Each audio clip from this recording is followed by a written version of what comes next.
Բարձր տեխնոլոգիաների ոլորտի պետական աջակցության մասին օրենքի եւ հարկային օրենսգրքի տարեսկզբից ուժի մեջ մտած նոր կարգավորումներն ուղղված են ոլորտի զարգացմանը։ Ինչ գործիքներ են ներդրվելու պետական աջակցությամբ, ում նկատմամբ են կիրառվելու հարկային արտոնությունները եւ նոր կարգավորումները արդյոք լուծում են ոլորտի առջեւ ծառացած մարտահրավերները։ Հարցերի լայն շրջանակ է քննարկվել պետական եւ մասնավոր կառույցների ներկայացուցիչների համատեղ հանդիպմանը։ Ի սկզբանե, երբ որ այս օրենսդրական փաթեթը մշակվում էր, հենց նախարարության կողմից էլ հնչեցված գաղափարը եւ այդ հիմնական ուղերձը ոլորտին կայանում էր նրանում, որ սկսենք գործարկել, սկսենք ինչ-որ կետից, հասկանանք գուցե հնարավոր խնդիրները, հնարավոր լավարկումների տարբերակները եւ առաջարկություններ ներկայացնենք եւ եթե ուսումնասիրեք մեխանիզմը, փորձել է պետությունը այս անգամ մի փոքր ավելի ճկուն դրսևորում ցուցաբերել։ Նոր կարգավորումները վերաբերում են աշխատանքային միգրանտներին, առաջին անգամ ոլորտ մուտք գործող մասնագետներին, կադրերի պատրաստմանն ու վերապատրաստմանը։ Նախկինում գործում էր տեղեկատվական տեխնոլոգիաների պետական աջակցության մասին օրենքը, որը 24 թվականի դեկտեմբերով ավարտվեց։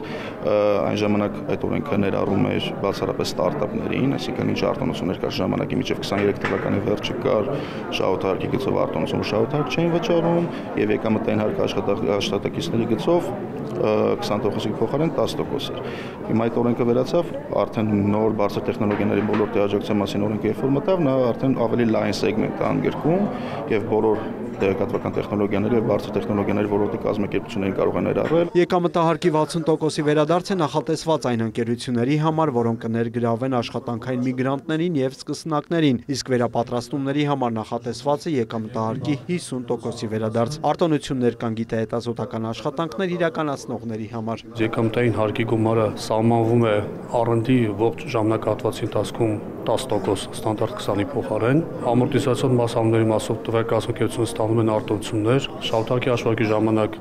եւս տրամադրվում է արտոնություն։ Նման աշխատանքներով զբաղվող աշխատակիցների աշխատավարձերը հնարավոր է եւս երկու անգամ 200%-ի չափով նվազեցնել ընդհանուր համախառն եկամտից։ Նաեւ շրջանառության հարկի դաշտում գործող կազմակերպությունները բնականաբար գիտեք ստացել են արտոնություն նրանց համար հարկի դրկաչափը 10-ից դարձել է 1%։ Բարձր տեխնոլոգիական արդյունաբերության ոլորտը Հայաստանի տնտեսության առանցքային ուղղություններից է, հետևաբար շատ կարևոր է ոլորտի զարգացման առավել բարենպաստ պայմաններ ստեղծել, ընդգծում է նախարարության գլխավոր քարտուղարը։ Ամբողջական փաթեթով 7 տարվա վերագրելի օրենքը արկա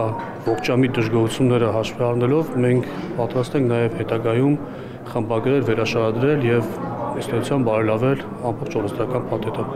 Արտոնություններից օգտվելու համար ընկերությունները պետք է համապատասխանեն կառավարության հաստատած դասակարգիչների ցանկին։ Վրեժ Մկրտչյան, Արամ Հարությունյան, լուրեր։